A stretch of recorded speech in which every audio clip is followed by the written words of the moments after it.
Hey guys, Marsnikin here, bringing you another Dragon Ball Z Dokkan battle video. And so, despite still being ill, it is Friday, so Fan Creation Friday has to occur. I'm using the webcam for this one. You guys get to see how things are going over here. I'm not looking my best, but hey, it's I always intro the FCF episodes with the full cam, so I thought I would go ahead and bust it out. So Fan Creation Friday is the weekly series where we pick a theme over in the Discord, and then you guys submit custom cards, and me and a group of judges, which are the mods from the Discord and the winner from the previous week's episode, go through all of the entries, pick out a couple of our favourites, and then basically the ones that make it into the video are usually the entries that got multiple votes from like more than one judge. So same thing today. The theme for this week is PEPPY GALS. Kind of to fit in sync with all the Easy A's coming out on Global. I always say this in every episode, so it's just going to be a thing forever, I'm sure. All the entries were cool, and it was fun reading them all. Obviously, they can't all make it into the video, so if you submitted a card and it didn't make it in this week, don't feel too discouraged. Please feel free to try again in the future. And as I mentioned at the beginning, this comes from the Discord, so if you're somebody who's now stumbling across this series or checking it out and you like the idea of making custom cards, you have to be in the Discord to enter, but it is of course free to do so. The link is down below in the description. Feel free to join. We usually discuss on a Sunday what the theme for the next week is going to be, and then I post the form so that you guys can submit your cards. So without further ado, let us go ahead and jump into the first pick for this week. Okay, so the first entry for this week comes to us from Turntables, who created a Guinea that exchanges into Bardock. So I thought this was a pretty cool idea. It's a super physical TUR. Her leader skill is PEPPY GALS or Pure Saiyan's Ki +4 HP attack and defense 150. The combination of these two together I think would be hilarious for a team, because obviously Pure Saiyans is one of the best categories in the game with how many options that are available, and having PEPPY GALS thrown in there as well I just think is kind of funny, so I like that idea.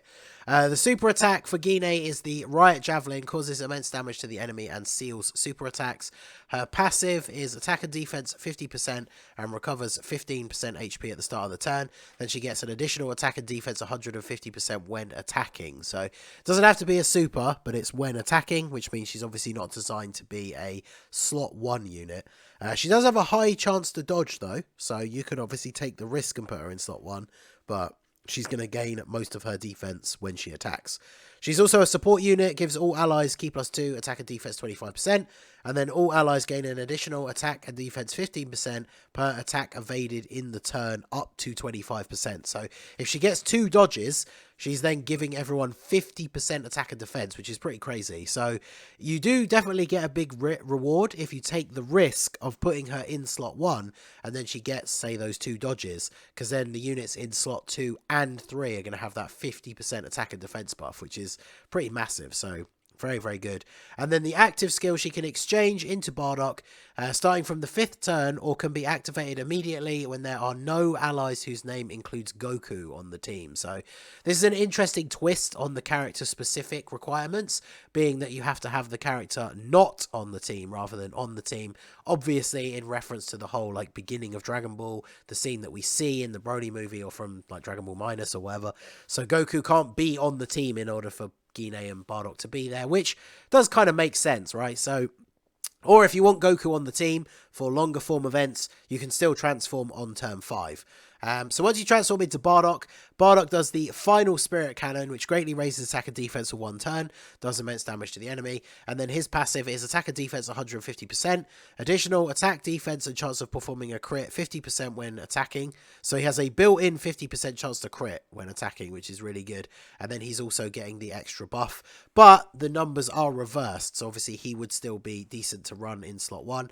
He foresees enemy super attacks for 5 turns, so kind of like the Vegito or the Gogeta, you can wait to transform them so you can take advantage of this in a longer event. He also gets an additional attack and defense 50% when there is an ally whose name includes Goku on the team. Then he gets an additional attack and defense 50% and all attacks become crits when there are no allies whose name includes Goku. So if you have a Goku on the team, he is getting a little bit of a buff, but obviously can't transform until later.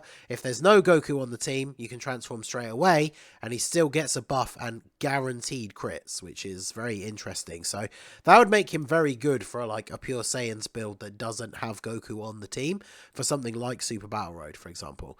So the links are Saiyan Warrior Race, Saiyan Lineage, Battlefield Diva, which changes to Family Ties, Solid Support, which changes to Experienced Fighters, Cold Judgment, Prepared for Battle, and Fierce Battle. And they are on Pure Saiyans, Peppy Gals, Goku Family, and Movie Heroes. So this is obviously representative of them from the Broly movie, hence why you have to have no Goku on the team.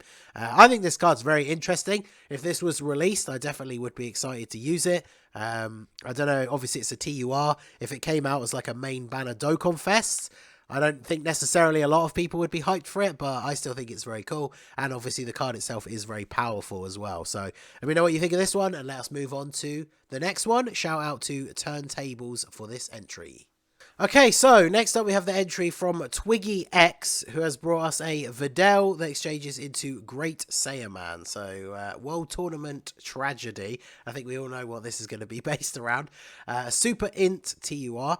The leader skill is Defenders of Justice or World Tournament, 4 key, HP attack and defense 150. So, World Tournament actually getting a solid leader. You love to see it. And then Defenders of Justice, obviously because this unit includes Great Saiyaman, that's obviously going to help out some of the units on that team, like Videl, for example. So, decent leader skill. The super attack, name and effect. So, there's multiple phases. So, as always, let's go through these one by one. So, start off as Videl. The super attack is the Videl Rush. Infinite stacks attack, does immense damage, raises all allies' defense by 30% for 1 turn. And the passive is Following in Father's Footsteps. Attack and defense 170. An additional defense 160 and guards all attacks as the first attacker in the turn. So, even though you have to take those risks when the first couple of attacks are going to come in, you know, in slot 1 before you actually get to attack, although 170 is still decent, she basically just becomes like a defensive wall after attacking in slot 1.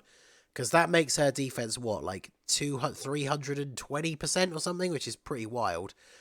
She gets 80% extra attack and defense and a high chance to crit if she's the second attacker in the turn. Or she gets 160 attack, launches an additional attack which has a high chance to become a super as the third attacker in the turn. So, as the third attacker, she can be a crazy damage dealing machine because she's going to have like 320% attack instead. She gets defense minus 100% when HP is 30% or less. If HP is 50% or less at the start of the character's attacking turn, revives with 70% HP recovered by exchanging with Great Saiyaman when the character is KO'd. So obviously that's why this, to help you out a little bit, you get this defense debuff. So, once you get KO'd, the revival is based on the scene from the battle with Spopovich. I'm sure we all saw that coming. And then, yeah, you exchange into Great Saiyaman. So, his super attack is the Super Kamehameha. Does immense damage to the enemy, raises attack and defense for 3 turns. And then his passive is Ki +3, attack and defense 185%. He gets an additional attack and defense 90% when facing an extreme class enemy.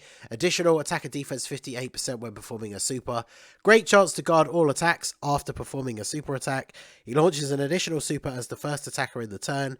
He performs a crit as the second attacker and has a high chance to dodge as the third attacker. So, a lot of different abilities.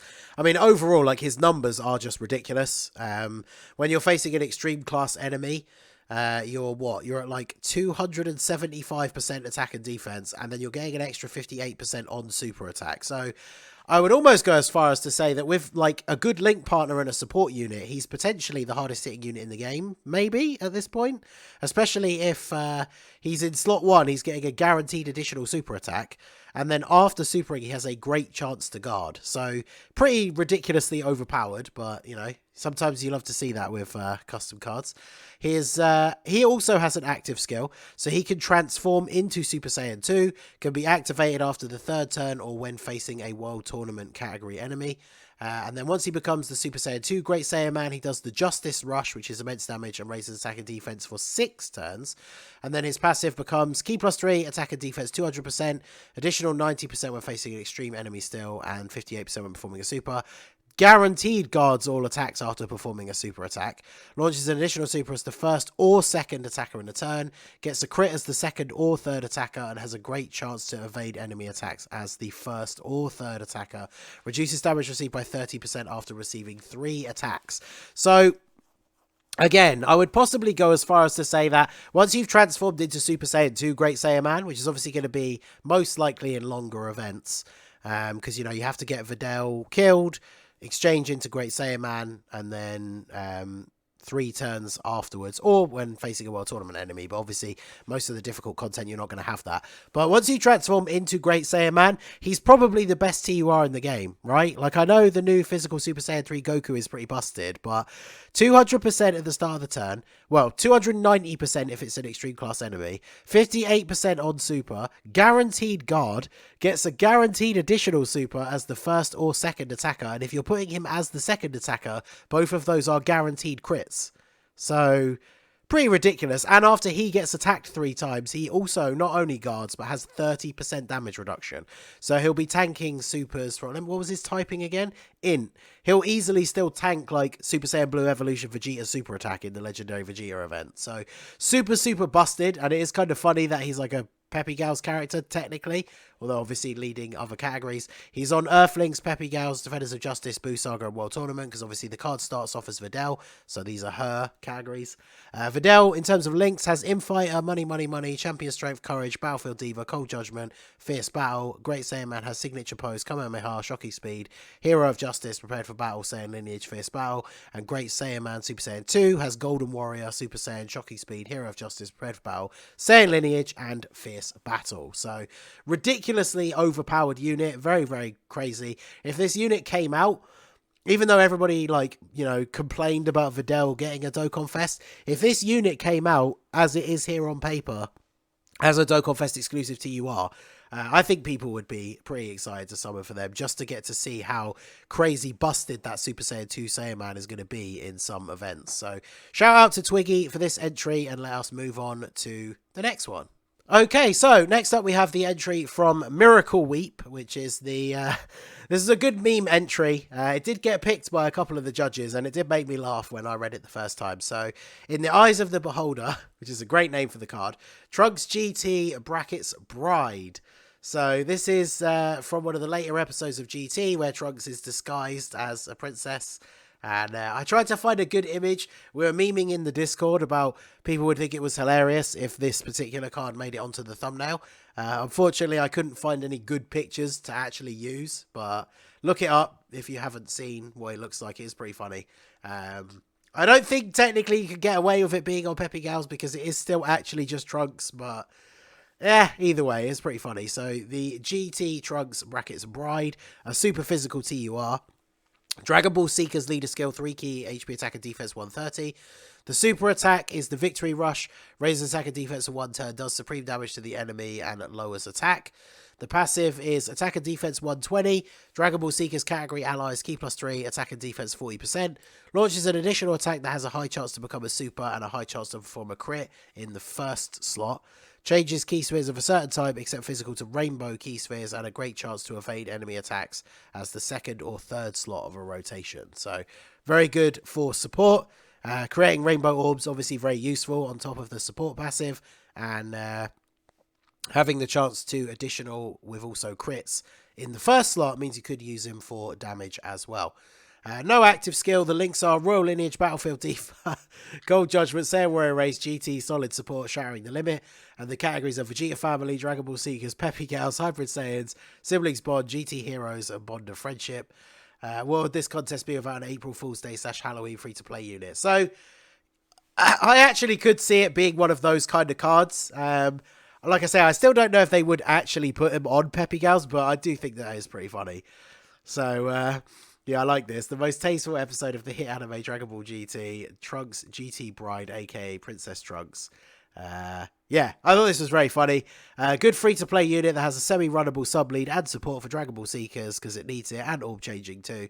Hopefully you enjoy my unit or get a smile out of it. I most certainly did. So there you go. The Bride Trunks is another honourable mention from this week from miracleweep. So shout out to you for this entry, and let us move on to the next one. Okay, so next up we have this week's close second. It was between this one and the final one for the winner of this week in the terms of the entries that got the most votes. Did very much like both of these cards, but this is the entry that comes to us from kiryumui, and this is a new Future Mai card. a super tech TUR. Her leader skill is Connected Hopes or Future Saga, key 3, attack and defense 170, HP 130. So, you know, a decent new lead for Connected Hopes and Future Saga, which is in some desperate need of buffs. Her super attack is the Sudden Strike, raises attack and defense for 3 turns with a high chance to stun, and does immense damage. So keeping up the theme of my units being able to stun. Her passive is To Light the Future. Attack and defense 150%, plus an additional attack and defense 30% when performing a super attack. Future class allies 3 key, attack and defense 20%. Super class allies 2 key and defense 10%. And chance of performing a crit 15%. Launches an additional super attack with a guaranteed crit when the target enemy is stunned. And randomly changes key spheres of a certain type to rainbow. So this is actually quite an interesting one, because obviously, when it comes to Mize and their stunning ability, that's mostly what I would use them for, right? For things like Super Battle Road. So you would ideally want them to have a lot of additional. And the way this works is, if she super attacks and stuns the enemy herself with that first super, this part here would not go off with the way that Dokkan passives work, I believe.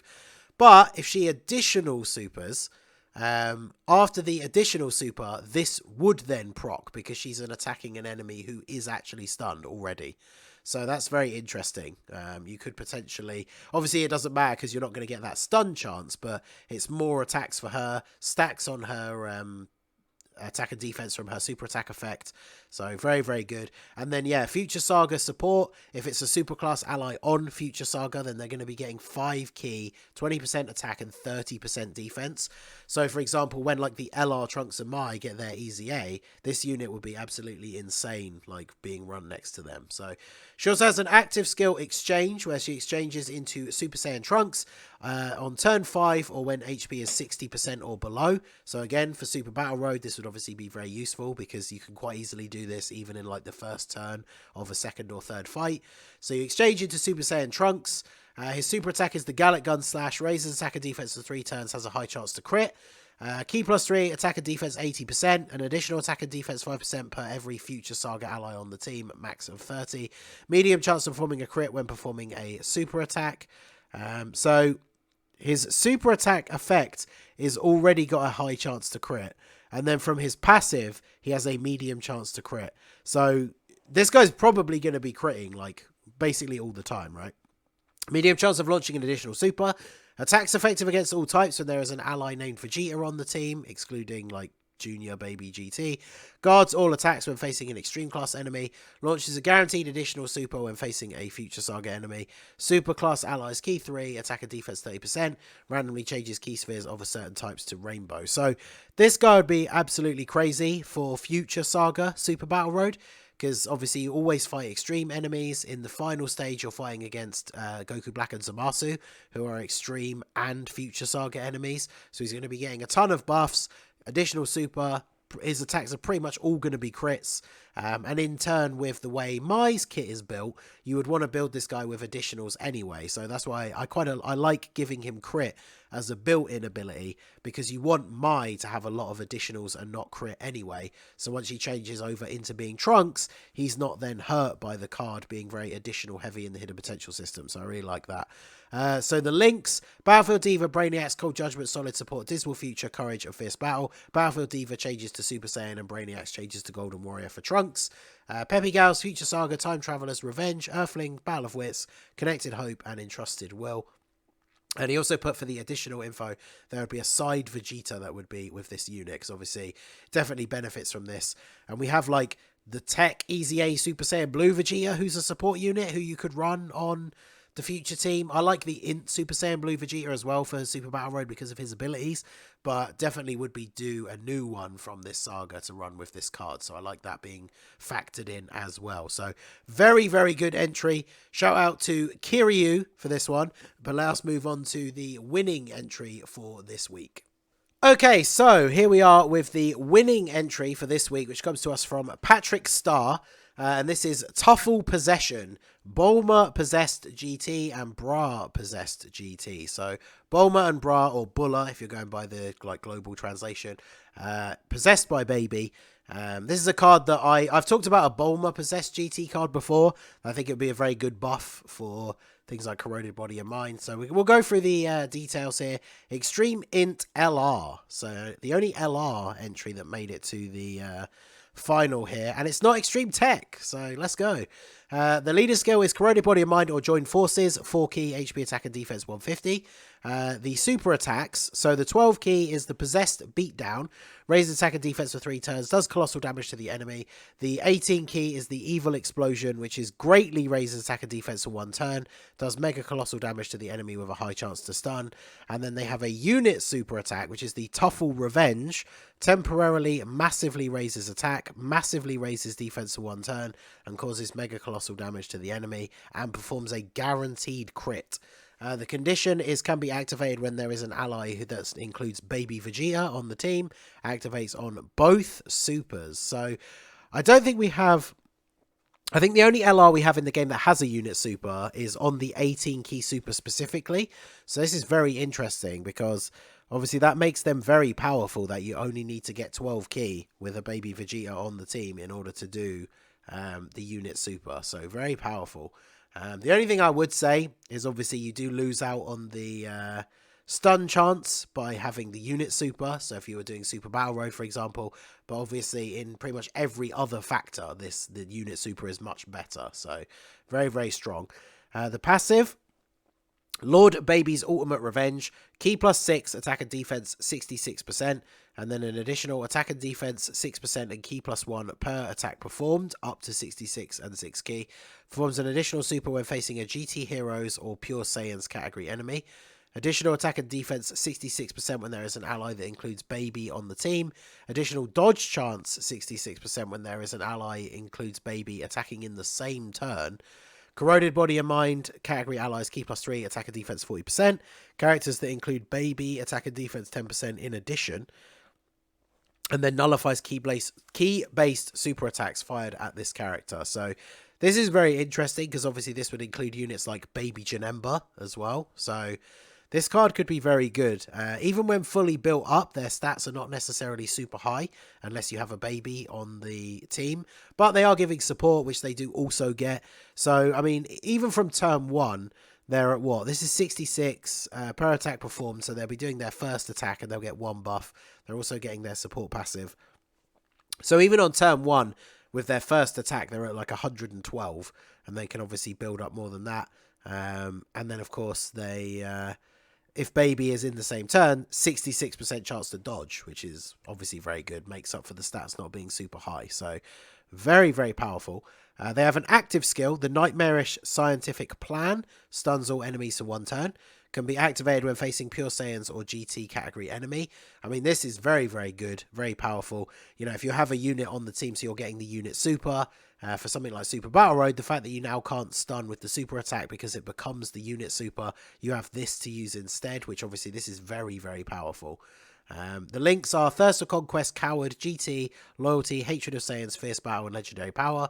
The categories are Joined Forces, Corroded Body and Mind, Peppy Gals, and Terrifying Conquerors. Which, yeah, I guess makes sense because Buller is on Peppy Gals, and the Bulma would be as well. So it's kind of funny. Obviously, the big thing that stands out about this, Global's going to be getting the Majin Vegeta Easy A very soon on Corroded Body and Mind. This now gives him a unit that has Bulma in the name, so that he then gets his damage reduction, which makes him a much better unit. And of course, they are providing support to Corroded Body and Mind characters. He doesn't help them out all that much, though. They don't get any of the rest of their passive off of him. But units like Baby Janemba, who's very, very good. LR Baby, I feel like he's underrated. Like, obviously, he's very middle of the pack now, but he's still a very good card. And at some point in the future, we probably will get an actual proper Dokkan Fest Baby, just like we did with Bojack, that will then see the LR be in the limelight a little bit more. So this card would be really, really good for that team. Very powerful. And obviously, you know, we don't have any real representation of even Bulma past Dragon Ball in the game, let alone the GT Baby stuff. So this could easily come as part of a celebration. This could be the part 2 LR for a Baby Dokkan Fest. and obviously bring things like Easy Ace for the free-to-play Baby Possessed Goten Gohan and Trunks. So this could all fit in very, very well. So this was a very, very good card. Shout out to Patrick Starr. Congratulations for the winning entry this week. Shout out to everybody that entered and all the judges that helped out. Like I said at the beginning, all of the entries were cool and super fun to read through, but they can't all make it into the video, unfortunately. So don't be discouraged. Make sure you do submit entries for next week. Make sure if you want to join in, you join the Discord with the link in the description. We'll be discussing the theme for the next episode. People usually start discussing it in there as soon as this one goes up. And then usually I jump in on like a Sunday afternoon to sort of see what everybody is saying in terms of what theme they want. And then I'll go ahead and make and post the form. So if you want to join for a future episode, click that link down below and join the Discord. But that is going to be it for this week's episode of Fan Creation Friday. Peppy Gals, shout out to everybody who submitted, helped judge, all of that good stuff. All you guys for watching as well. Make sure you like the video if you enjoyed it. Let me know which of these concepts was your favourite. And yeah, it'll be interesting to see what the theme is for next week. So that is going to be it for the video, guys. This has been the Master Ningen. Smash that like button, subscribe to the channel if you are new. Check out the links down below for the Discord and the merch store. And I will see you all again soon. Have a good one.